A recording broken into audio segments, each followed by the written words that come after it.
So hey guys, and welcome to the Random Watch Dude channel. Well, thanks for joining me for another video and quick wristwatch check before we jump into things. Today I'm wearing my Tudor Pelagos FXD Marine Nationale, and as you can tell guys, I've even got the nice matching hoodie to go with it today with my lovely green NATO strap.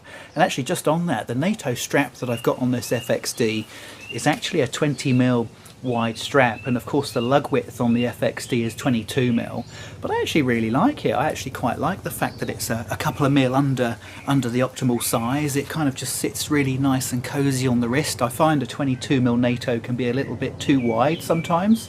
I'm not a keen NATO wearer, but of course on the FXD you haven't got much choice, have you? Anyway, before I jump into things today, I'm going to talk about the Cartier Santos, guys, and why I think it's too posh for me. But before we get into that, here's the intro.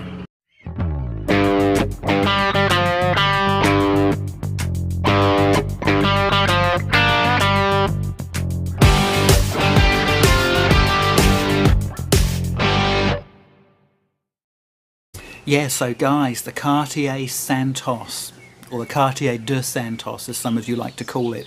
Well, I've got a confession to make before I jump into this in great detail. Is I've never really given Cartier a chance as a brand. I've always kind of seen Cartier as a bit of a kind of a jewellery watch, and I've always fancied myself as a bit of a tall watch kind of guy, a bit of a tall really, rather than a jewellery guy. So yeah, Cartier is always kind of just, it's always been there in the case, but I've never really kind of stopped at the case to look at it. Never given it a chance. Always thought it was a bit too flashy and a little bit too, I don't know, svelte and a little bit too fancy for my liking, for my tastes. You know, I mean, don't forget, guys. You know, I'm a hoodie guy. You know, I like plastic buttons on my cuffs. I don't go for solid white gold cufflinks. And I certainly I like to keep my food nice and cheap. I like my home brand baked beans. I'll quite happily drop 10, 15, 20 grand on a nice watch, but yeah, look, the Cartier, I've always thought it was a little bit too fancy and a little bit too posh for me. So today I'm going to kind of just clarify where I'm at with Cartier, because not so long ago I went into my local AD, as you do. They happen to sell Rolex, and I was in there talking about all sorts of watches. I never tried a Rolex on. I tried on a couple of Tudors. I tried on a Frederic Constant. What was that? That was a world timer. That was very nice. I really liked the world timer. I'll put a picture up here of it. Nice little watch, actually. I was quite impressed with that. About half the price of an Omega world timer as well. Nice watch. Whilst I was in there looking at nice watches, I just happened to stand at the Cartier kiosk, and I thought, well, why not? Let's give this Cartier a whirl, shall we? Let's give the Cartier Santos a whirl. So I chucked on, and I'll leave some pictures up here, guys. I chucked on the Cartier medium-sized, because of course they do a small, medium, and large. I tried on the medium-sized Santos, and I liked it. I put it on. I was actually wearing this exact hoodie. Funnily enough, I don't just wear one hoodie all the time, but I happened to be wearing this exact hoodie when I was in the AD. Like you do, I dressed really nice and posh, of course. You know, get my best green hoodie on when I go to the AD, and yeah, absolutely, it looked okay. It looked okay. I was quite surprised. The medium didn't have a date function, of course, so you are literally just looking at a time-only watch. And I put it on. I've got about a 7¼ inch wrist. And it felt okay. I quite liked it.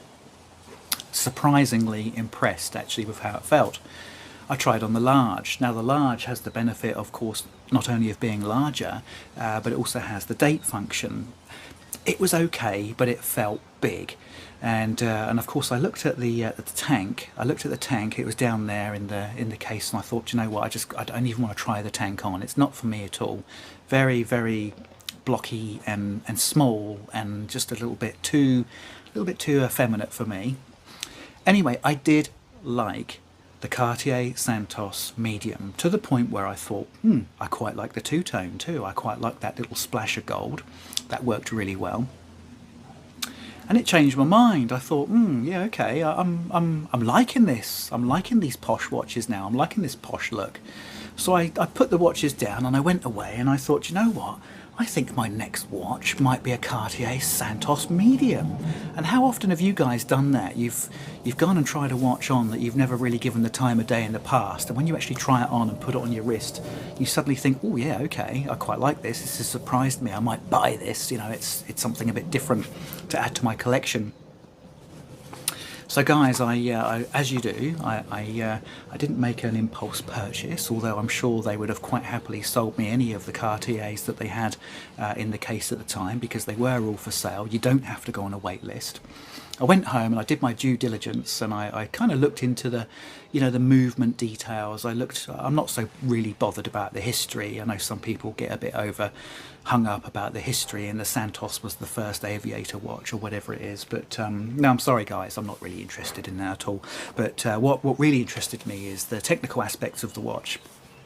And I'm sorry to say, that's where this watch really fell down for me. That's where I kind of lost interest to a great degree, is in the technical aspects of the watch and also the specifications of the watch. And I've listed a couple here. Very briefly, no micro adjust on the bracelet, no screw down crown, a very unexciting movement, no date on the medium, and no lume on the hands. Now, 1, 2, 3, 4, 5 deal breakers straight away. 5 deal breakers, guys, unfortunately, and this is where it all falls down for me. Not only is the Cartier Santos a little bit too dressy and a little bit too effeminate for my liking, and I'm sorry if that offends anybody out there, but that's just how I feel about it. But it's got five significant deal breakers there for me for a wristwatch. No micro adjust, no screw down crown, a very unexciting movement, no date on the medium, and no lume on the hands. So this, guys, this purely is a luxury piece of jewellery. And yeah, look, I'm glad I tried it on. I like the watch. I'm quite impressed with how it felt on the wrist. I'm quite impressed with the dimensions of it. But is it for me? No, it's too posh for me, guys. I'm sorry to say. It's way too posh for me, unfortunately. It's very port out, starboard home, isn't it? If you know where I'm coming from there, posh. That's actually where the word posh comes from, is port out, starboard home. And Google it. It's quite interesting, actually, where some of these terms came from. But no, I'm sorry. I'm too lower class, too middle income and lower class for a Cartier de Santos. So that's probably why it's not a waitlisted watch. Although, you know, for the money, let's be honest, for the money at that price point, it's not a bad watch. It's not bad spec'd, but it's been quite a cathartic process that I went through, and that's kind of how I wanted to finish this. It was quite a cathartic process that I went through to make that decision that Cartier is not for me, because, you know, I'd written it off in the past without trying it on. Now I've tried it on, and I can safely say it's a lovely watch on the wrist. It feels nice. But at the end of the day, guys, with those 5 deal breakers in terms of the specs, and the other side of it is, you know, when would I actually wear it? You know, because I'm a green hoodie guy. You know, I'm a green hoodie guy, and that works really well for my Tudor Pelagos FXD with my green NATO strap. But honestly, guys, when am I going to wear a two-tone Cartier Santos Medium? The answer to that question is I'm not going to wear it. That would be a watch that I buy. I have a really nice honeymoon period with it for maybe 2, 3, 4 months, and then it starts to spend more and more time in the watch box, and then eventually I end up flicking it. And probably, I would say, the Cartier Santos, if I bought that watch, it would probably last about 6 months, 9 months to a year absolute max before I sold it at a loss. So that's, guys, that's why I'm not buying the Cartier Santos, and they're my views on it. Now, I know there are a lot of you out there, a lot of you guys out there that own the Cartier Santos, and I'm sure some of you even wear green hoodies and eat cheap baked beans. So let me know what you think, guys. Let me know in the comments what you think, and I look forward to seeing you guys on the next video. Cheers.